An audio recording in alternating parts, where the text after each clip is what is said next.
बटेंगे तो कटेंगे, उस टाइप का नैरेटिव वो नहीं बना। तो वो मतलब आप जो विकास कर रही 2020 के मुकाबले 25 के चुनाव में अपनी रणनीति पूरी बदल चेहरा नहीं दिया।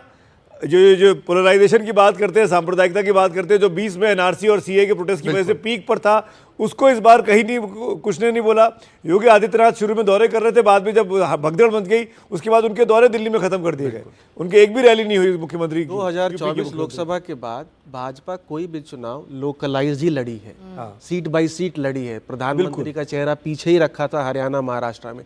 यहाँ पर क्योंकि केजरीवाल बार बार पूछ रहे थे Kejriwal versus who question mark, तभी प्रधानमंत्री को एंटर करना पड़ा कि, और उनको लगा भी कि भाई ये थोड़ा ब्रांड अभी कमजोर है, तो थोड़ा जैसे कहते हैं ना कि ये बहुत बड़ी बीजेपी के पॉइंट ऑफ व्यू और धक्का दे दो तब।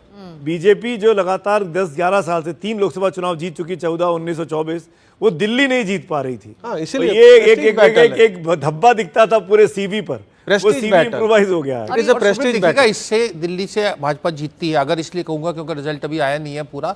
आप देखिएगा वन नेशन वन इलेक्शन ये गति पकड़ेगा, क्योंकि भाजपा को समझ आएगी ये बड़ा अच्छा है। यहाँ पर चुनाव आप बता पाए तो, अगर यहाँ पर चुनाव जो है दूसरे राज्यों से बहुत अलग तरह से लड़ा जाता है। यहाँ पर कास्ट नहीं क्लास काम करता है, माइग्रेंट इशू काम करता है, तो इसी पर इन लोगों का फोकस रहा है, चाहे वो बीजेपी हो चाहे आप हो। दिल्ली मतलब एक मिनी भारत है, या मतलब दक्षिण भारतीय वोट है, पूर्वांचली वोट है, उत्तराखंड के वोट है, हर तरह के क्षेत्र के लोग यहाँ पर आपको मिलेंगे। ये इसका दिल्ली का एक अपना कोई एक कैरेक्टर नहीं है, तो इसलिए दिल्ली का जो जनादेश होता है, जनमत होता है, उसका बड़ा महत्व होता है जी। और यहाँ एक एजुकेटेड क्लास है, सर्विस क्लास है, अर्थव्यवस्था के हिसाब से भी अच्छी दिल्ली की पोजीशन है। तो तमाम चीज़ों को लेके अगर हम देखें तो दिल्ली का वर्डिक्ट जो है वो बड़ा महत्वपूर्ण है। इनको देखते हुए बीजेपी ने वही बातें की जो इन लोगों को अपील करें, चाहे वो क्लास हो चाहे वो माइग्रेंट्स हो। जी, और दोनों के लिए करी। एक तो भाई गरीब व्यक्ति के लिए कहा कि भाई कोई भी स्कीम बंद नहीं होगी, नहीं तो एक ऐसा इमेज था कि भाई अगर ये आएंगे तो सब बंद हो जाएगा। जी। और ये एक इमेज था कि प्रधानमंत्री मोदी फ्रीबीज के खिलाफ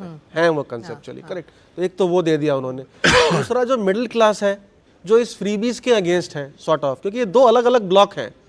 मिडिल क्लास कहता है भाई फ्रीबी नहीं होना चाहिए, स्टेट के फाइनेंसेस पे इम्पैक्ट पड़ रहा है।